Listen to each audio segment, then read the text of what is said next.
So, naaalala nyo ba, mga minamahal, 8 days ago since nung nag-celebrate ang China ng 75th founding anniversary nila na kung saan itong si Sara Duterte ay nagkaroon nga po ng mensahe dito sa bansang China despite na binubuli tayo, despite na hinaharas tayo, despite na kinakawawa tayo, 'di ba? Ang awkward, pero binati pa rin ni Sara Duterte itong China sa kanilang celebration ng 75th founding anniversary. So natatandaan nyo naman yun, 'di ba mga minamahal? 2 weeks ago kinontent natin yun.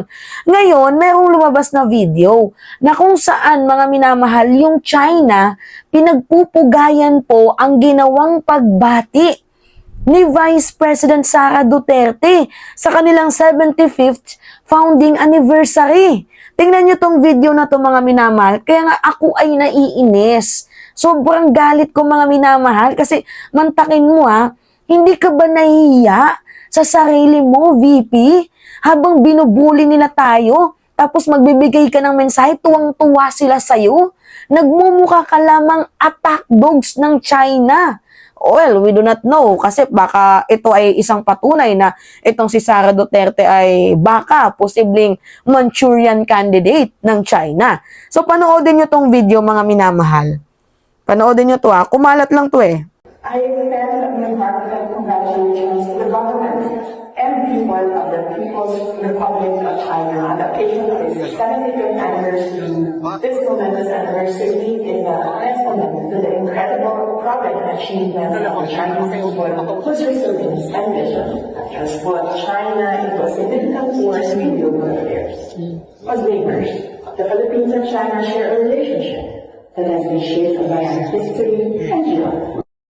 Yan. Yan yung video mga minamahal. Kasi yung pinapanood nila, video yan ni Vice President Sara Duterte na kung saan binati niya nga ang China sa 75th founding anniversary nila. Na kung saan sinasabi pa nga ni Sara Duterte na salamat sa inyong mutual respect, salamat sa ginagawa ninyong magandang relationship dito sa bansang Pilipinas. Like, grabe yung kakupalan ni Sara Duterte, yung lakas ng loob ba, yung audacity na para sabihin na merong mutual respect. Like, hindi ko makita kung nasaan yung mutual respect na tinutukoy mo dahil in the first place, kung nire-respeto nila tayo, dapat sana yung international law, nire-respeto nila. Alam niyo yung pinakamasakit sa akin mga minamahal, bilang isang Pilipino, na tayo ay wina-water cannon, tayo ay binobomba ng China, pinapahirapan yung mga fisherman natin sa kanilang pangingisda, sa kanilang paglalayag, binabangga tayo ng kanilang barko. 'Di ba mga minamahal? Alam niyo yung tension Alam niyo yung ginagawang pambubuli sa atin ng China. Despite na ganun yung ginagawa sa atin ng China, nagawa pang batiin ng ating Vice Presidente ang kanilang 75th founding anniversary habang wala kaming marinig na komento sa'yo. Habang kami ay binubuli, habang ang mga Pilipinong kapwa mo ay binubuli ng China, wala kang komento doon, pero sa kanilang anniversary, nakapagbigay ka. Grabing kakupalan to, mga minamahal. Sukdulan na itong katang-inahan na ginagawa mo, VP. Mantakin mo hindi mo man lang inisip yung magiging komento ng mga military, ng PCG na nakikipaglaban doon sa sa tensyon, sa harassment na ginagawa, sa pambubuli na ginagawa ng China. Hindi mo man lang inisip yun, hindi man lang ba pumasok sa sentido komon, sa kukote mo yun, yung ginagawang hindi makatarungan sa ating mga kapwa Pilipino. 'Di ba yung pangaagaw ng pagkain, 'di ba yung pagputol sa isang daliri ng sundalo, hindi mo man lang ba na-recognize yun? Hindi mo man lang ba naisip yun na habang yung mga kapwa mo Pilipino ay pinapahirapan, ikaw ay tuwang-tuwa na nagbibigay ng pagbati dyan sa China? Hindi mo man lang inisip kung ano yung magiging reaction ng mga Pilipino sa kaputragisan na ginawa mo? Nag-iisip ka ba, VP? Mas matutuwa sana kami kung nag-no comment ka na lang. Mas nakakatuwa sana kung hindi ka na lang nagsalita. Kaso yun yung masakit dito hindi ka na nga nag-comment sa ginagawang pambubuli, sa ginagawang harassment. Nagsalita ka pa. Diyan sa kanilang celebration, sa kanilang anniversary, yun yung masakit doon kasi pinapamukha mo na parang hindi mo mahal ang Pilipinas. Pinapamukha mo yung salit ng betrayal of public trust, mga minamahal. Di ba masyado ka nang nagsusumipsip to the point na hindi mo man lang naiisip yung kapwa mo Pilipino, vice-presidente ka pa man din ng bansang Pilipinas. Hindi mo man lang ba naisip yon? Oo, hindi ikaw yung foreign architect ng bansang Pilipinas. Oo, presidente yung kikilos doon. Pero you are the elected and second highest official ng bansang Pilipinas, which is kailangan namin ng tulong mo. Dapat kung ano yung ginagawang approach ng presidente, sinusuportahan mo. Kasi mga minamahal, wala namang gusto ng gera sa totoo lang. Even me, I don't want to put this country into a war. Ayoko kasi lahat tayo madadamay dito, yung mga inosente, madadamay dito, pero hindi pwedeng hayaan na lang natin sila sa ginagawa nilang kababuyan. Hindi natin pwedeng hayaan na ninanakaw ang sarili nating yaman sa sarili nating bayan. Di ba hindi pwede yung ganun? Yung binubuli tayo sa sarili nating teritoryo na parang yung mga mangingisda natin ang nagnanakaw sa sarili nating bayan. Tayo yung nagtatago sa mismong atin na atin yun eh. Yaman natin yun. Di ba mga minamahal, hindi man lang ba naisip ni Sara Duterte yun? Ha? Mga minamahal, kaya nga ito yung pinakamasakit na part. Kasi lantaran na to eh. Lantarang betrayal of public trust na to. Tapos ang kapal ng mukha na babanggitin niya na salamat dahil sumusunod ang China sa international law, may mutual respect. Like, gago ka ba? Hindi namin makita yun. Yung good relation na sinasabi mo, hindi namin makita yun, VP. Bulag kami doon kasi hindi naman yun yung actual na nangyayari. Ano ba yung napasok sa isip mo, Vice President? Masyado ka nang pumapapil to the point na hindi mo na naiisip yung kapwa mo Pilipino. Well, ano pa ba ang aasahan natin? Yung ama niya nga, mayroong tinatawag na gentleman's agreement. Di ba mga minamahal? Natatandaan ninyo na hindi na pwedeng ayusin yung BRP Sierra Madre kasi may gentleman's agreement to the point na antay na lang mabulo kasi sila yung magtatayo doon ng kampo nila. Di ba mga minamahal? Well, ano pa bang aasahan natin sa pamilyang yan? Di ba talagang grabe lantaran ng pangungupal to. Hindi ka man lang ba nahiya, Vice President, sa ginagawa mo? Tingnan nyo, sineselebrate siya. Pinagpupugayan ng China habang pinapanood yung kanyang video. Tuwang-tuwa naman siguro ang ating vice-presidente. Magkano yung TF dyan? Magkano yung bayaran dyan? Ako'y nagtatanong lang kung totoo. Di ba mga minamahal? Kasi ito yung sinabi ni Sara Duterte, mensahe niya sa 75th founding anniversary.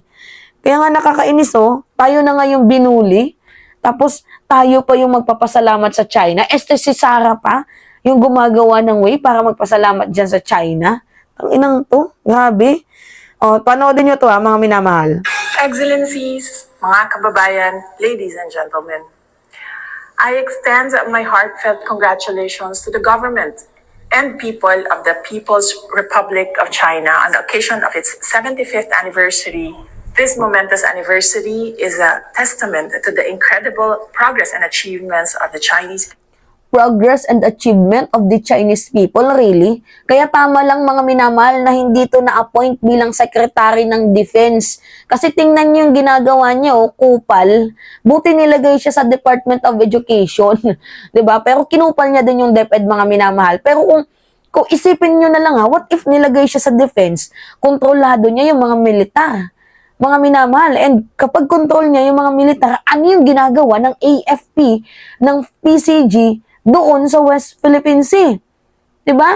Baka mamaya makikita natin, nagtatanggayan na yung mga yan. Ayun, nagiinuman, mga minamahal. Yung parang nothing like happen, pero sinasakop na tayo. Yung parang okay lang, nasakupin tayo, ganun. Kupal talaga no? People whose resilience and vision have transformed China into a significant force in global affairs. As neighbors, the Philippines and China share a relationship that has been shaped by our history and geography. Our partnership Wala pong nakalagay sa history, Vice Presidente, na within 200 nautical miles kanila ang West Philippine Sea. And according to the arbitral ruling, atin ang West Philippine Sea, 370 kilometers and 370 kilometers or 200 nautical miles, atin po yan. Malinaw ba, VP? Ang kayamanan ng Pilipinas ay sa atin. At wala po yung tinutukoy nilang 10 dash line na mga minamahal. Wala po sa history yung 10 dash line na tinutukoy nila. Dahil ang pinagbabasihan po natin dito is yung international law at hindi yung yung claim nila na walang basihan. Gets? Continue. Is rooted in the principles of mutual trust and mutual respect. Yan ang nga sinasabi ko sa inyo mga minamahal, mutual trust and mutual respect na hindi nga natin makita. Nasaan yung mutual trust doon at yung mutual respect, hindi naman nire-respeto yung desisyon ng arbitral ruling. 'Di ba? Asan yung mutual trust doon? Yung freedom of navigation hinaharangan nila, yung West Philippine Sea na atin na bansa ng bansang Pilipinas kinukupal nila. Asaan yung mutual respect doon? VP, alam nyo mga minamahal, kulang na lang sampalin si Sara Duterte no ng katotohanan. Hoy, VP, binubuli na tayo. Tapos ang red flag, yung kahit red flag na, pero ang nakikita niya, green flag pa din.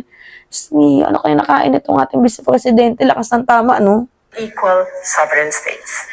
And it is this solid foundation that will allow us to continue strengthening our ties.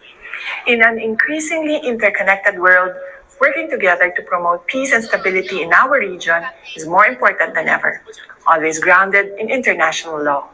In these times, our nations must work together to promote peace, cooperation, and a stable environment that will benefit our countries and the broader international community. We are living in a world marked by complex challenges: climate change, terrorism, and transnational crimes, to name but a few. These challenges are too large for any one nation to address alone. However, they also present us with opportunities for greater collaboration. Together, the Philippines, China, and our international partners can find common ground and practical solutions that address these issues and create a safer, more secure, and more sustainable future for our peoples. The emergence of new technologies, notably artificial intelligence, presents unprecedented opportunities for global growth. However, these advancements also entail responsibilities. We must work together, sharing knowledge and fostering collaboration so that the benefits of these technologies are harnessed for the greater good of our economies and societies. We look forward to further strengthening our cooperation with China across various sectors, ensuring that progress is inclusive and benefits all. Together, we can raise the standard of living. Natatawa ako, progress that benefits all. Ay, Diyos ko naman. Paano, VP? Paano? Paliwanag mo. Hindi namin magets yung punto mo. For our people, creating opportunities that will endure for generations to come. This collaboration, based on mutual trust and mutual respect, will enable us to build a future where both our countries can thrive. Once again, congratulations to the People's Republic of China on its 75th anniversary. Shukran. Ang angas ng natin, no? Ng Vice Presidente natin. Red flag malala, binubuli na tayo, tuwang-tuwa ka pa.